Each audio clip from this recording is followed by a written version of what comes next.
Quand c'est arrivé ici, la puissance n'excédait pas 40 MW pour tout l'ensemble de la ville de Pointe-Noire.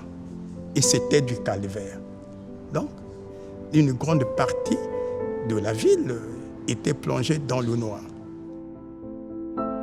Les gens qui se sentent en insécurité, ils étaient aussi dans une insécurité totale.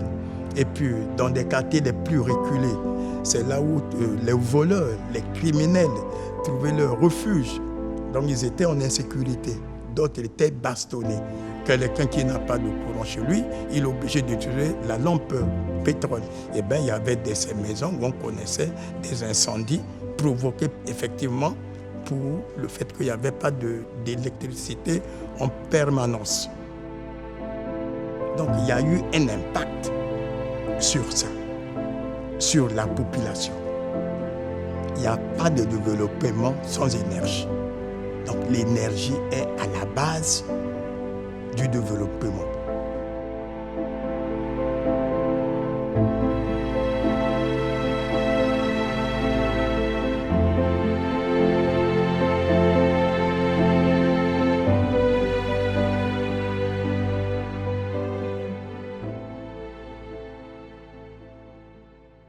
Notre président de la République a fait de l'électricité un thème.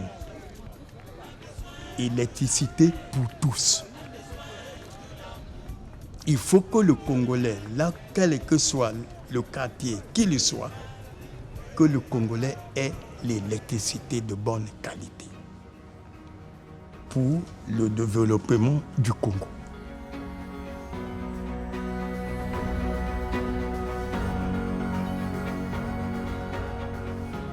L'énergie électrique est quelque chose d'indispensable au quotidien. Il y a à peu près 10 ans maintenant qu'on a mis en service les 2 premières turbines, qui a beaucoup amélioré le boulevard énergétique du Congo. Et ça a permis à beaucoup de foyers aujourd'hui d'avoir accès à l'électricité et surtout ça a aussi permis à beaucoup de micro-industries de s'installer. Je suis née au Congo et grandi au Congo aussi. Maintenant, je suis employée à Eni Congo. C'est moi qui suis responsable, le manager en fait, de tous les projets qui seraient onshore. En ce moment, je travaille sur le projet à la centrale électrique du Congo, où on est déjà en pleine exécution et on est en train de construire la 3e turbine, ce qui serait très bien pour le développement futur du Congo.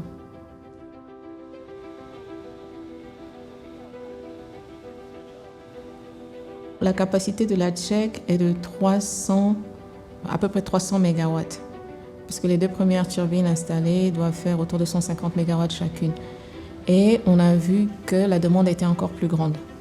Avec l'arrivée de la 3e turbine, donc on passera de 300 à 470 à peu près mégawatts. Non seulement on aura suffisamment d'électricité pour la ville de Pointe-Noire, mais le surplus qui sera produit peut être à mesure d'être vendu dans la sous-région. Par exemple, le Cabinda qui est à côté, on peut créer un boulevard énergétique pour arriver jusqu'au Cabinda et peut-être même créer toute une boucle dans la sous-région entre le Cabinda, la RDC et le Congo pour booster un peu l'économie du Congo parce qu'on peut faire aussi du Congo à ce moment-là un pôle énergétique pour la sous-région. Et ce serait idéal de voir ça se réaliser.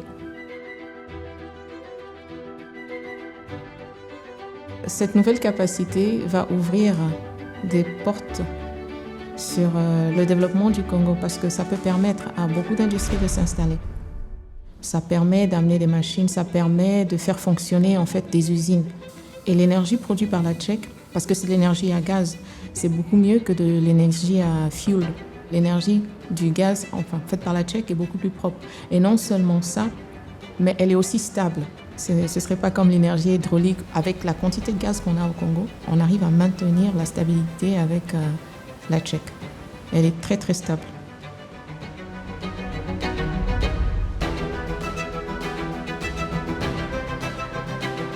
Avec la nouvelle capacité qui vient, et surtout si on arrive lorsqu'on aura aussi installé la 4e turbine, parce que c'est aussi en perspective, et ça donnerait aussi au Congo un certain pouvoir politique dans la sous-région, une certaine autorité politique dans la sous-région, ce qui serait très bien pour le développement futur du Congo.